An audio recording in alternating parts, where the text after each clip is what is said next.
देव आनंद की दीवानगी इस कदर थी कि उनकी फिल्म हरे राम हरे कृष्ण में उनकी बहन का रोल करने के लिए कोई एक्ट्रेस तैयार नहीं थी।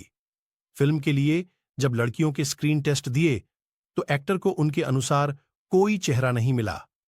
ऐसे में उनकी मुलाकात जीनत अमान से हुई। बात करते करते जीनत ने उन्हें हैंडबैग से सिगरेट निकाल कर दी। उनकी इस अदा के देव साहब फैन हो गए और जीनत को अपनी फिल्म के लिए साइन कर लिया।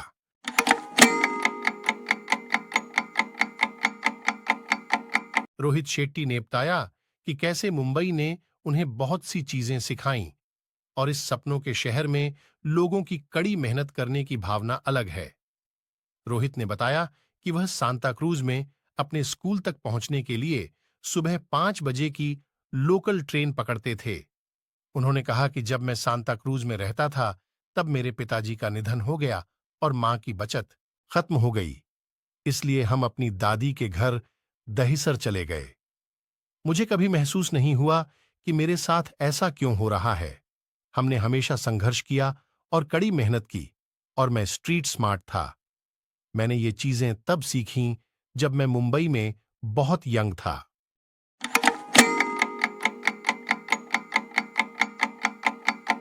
टुपैक शकूर को अपना आदर्श मानते थे मूसेवाला, जिनके नाम सबसे ज्यादा बिकने वाले रैप आर्टिस्ट का Guinness book of world record दर्ज है। सिद्धू टुपैक के गाने सुनते और उनका मतलब समझने की कोशिश करते। धीरे धीरे सिद्धू ने टुपैक के स्टाइल को कॉपी करना शुरू कर दिया और पंजाबी में अपने गाने कंपोज करने लगे। इसे नियति कहें या इत्तेफाक, सिद्धू मूसेवाला ने, जिसे बचपन से अपना गुरु माना, एक लव्य के जैसे जिसके नक्शे कदम पर चलकर उन्होंने सफलता की सीढ़ियां चढ़ी, उनके जीवन का अंत भी बिल्कुल अपने गुरु की तरह हुआ। 29 मई को उन पर गोलियां चलीं और वो 28 की उम्र में अपनी संगीतमय दुनिया छोड़कर चले गए।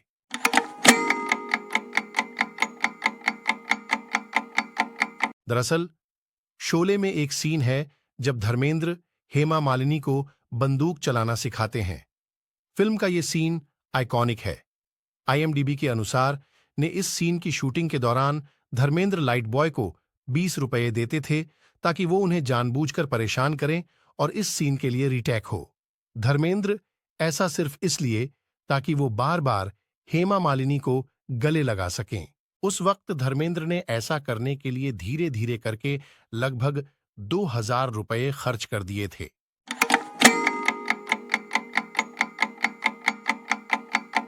दरअसल अमिताभ बच्चन ने शोले से जुड़े इस दिलचस्प किस्से का खुलासा किया था। उन्होंने बताया था कि क्लाइमैक्स सीन में धर्मेंद्र ने असली गोली चलाई थी, जो बिग बी के कान के काफी करीब से निकली थी। अमिताभ ने कहा था, शूटिंग के वक्त धर्मेंद्र नीचे खड़े थे और मैं पहाड़ी के ऊपर था।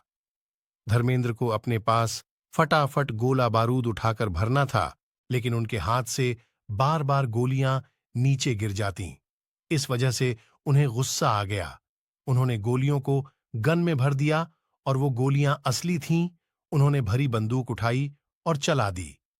चूंकि बिग बी पहाड़ी पर खड़े थे तो गोली उनके कान के पास से होकर गुजर गई।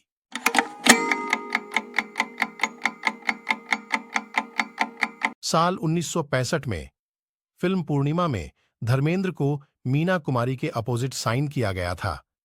धर्मेंद्र उस दौरान इंडस्ट्री में नए थे और मीना कुमारी उस वक्त सबसे फेमस एक्ट्रेस थीं। इस फिल्म के दौरान दोनों एक दूसरे के करीब आए थे। उस वक्त मीना ने कमाल अमरोही से शादी की थी, लेकिन दोनों का वैवाहिक जीवन अच्छा नहीं चल रहा था।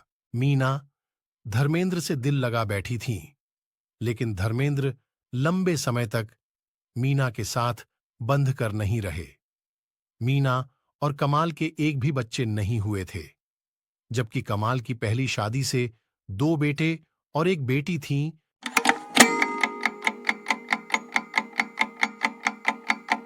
जया प्रदा की जिंदगी का सबसे बड़ा फैसला ही उनके करियर का अंत बन गया।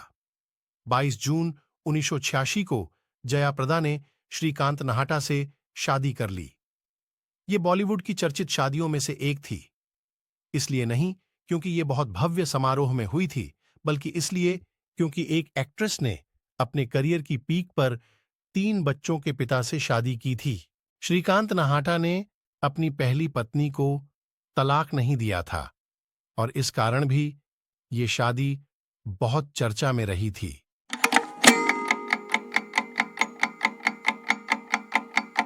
जया ने एक शो में बताया था कि वो और उनके भाई जब छोटे थे तो रेल की पटरी पर खेल रहे थे।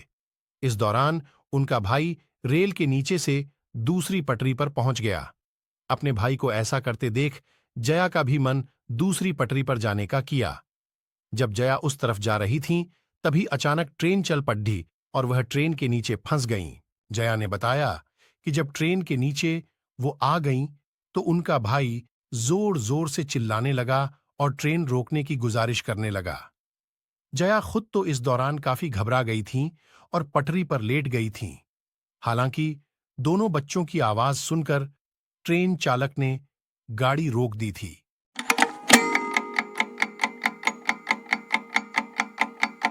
जब क्रिकेटर कपिल देव की नी के ऑपरेशन का सारा खर्च प्राण साहब ने उठाया, तो कपिल देव ने प्राण की इस मदद के बाद उन्हें पिता तुल्य बताया था। प्राण ने कपिल देव से कहा था कि अगर उन्हें कोई भी समस्या होती है तो क्रिकेटर उन्हें अपनी समस्या के बारे में बता सकते हैं।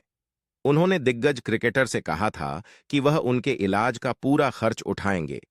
प्राण की इस मदद और दरिया दिली के कपिल देव कायल हो गए और इससे खुश होकर उन्होंने कहा था कि अगर कभी उनका बेटा हुआ तो वह उसका नाम प्राण ही रखेंगे। बता दें, कपिल देव की एक बेटी है जिनका नाम अमीय देव है। दूसरे सेलिब्रिटी किड्स की तुलना में अमीय लाइमलाइट से दूर रहती हैं।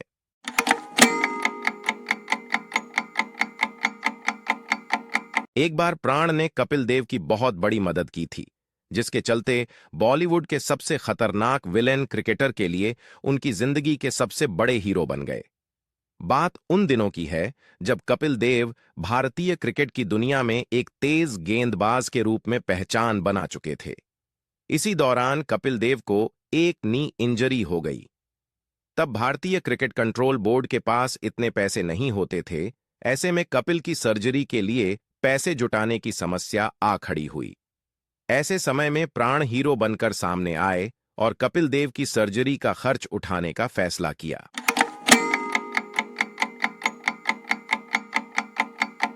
सैफ अली खान की दूसरी शादी करीना कपूर से हुई और दोनों के रिश्ते ने हर किसी को हैरान कर दिया था। करीना सैफ अली खान से 10 साल छोटी हैं। दोनों की नजदीकियां फिल्म शन के सेट पर बढ़ी थीं, जिसके बाद दोनों ने लगभग 5 साल तक एक दूसरे को डेट किया और फिर करीना और सैफ ने साल 2012 में शादी रचा ली। आज के समय में दोनों बॉलीवुड के पावर कपल हैं। करीना कपूर से सैफ को 2 बेटे तैमूर और जे हैं। सैफ अपने 4 बच्चों को समय देते हैं।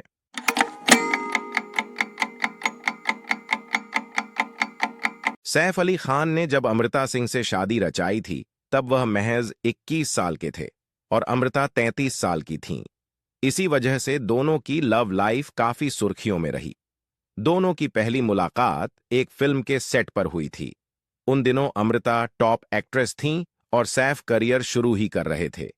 ऐसे में दोनों के बीच पहली नजर वाला प्यार तो नहीं हुआ, लेकिन फिल्म के सेट पर मिलने के बाद दोनों ने एक साथ फोटोशूट भी किया। इसके बाद ही सैफ और अमृता एक दूसरे की ओर आकर्षित होने लगे थे। कहा जाता है कि पहली मुलाकात के बाद सैफ अमृता के घर 2 दिन तक रहे थे, जहां से दोनों की लव स्टोरी शुरू हुई।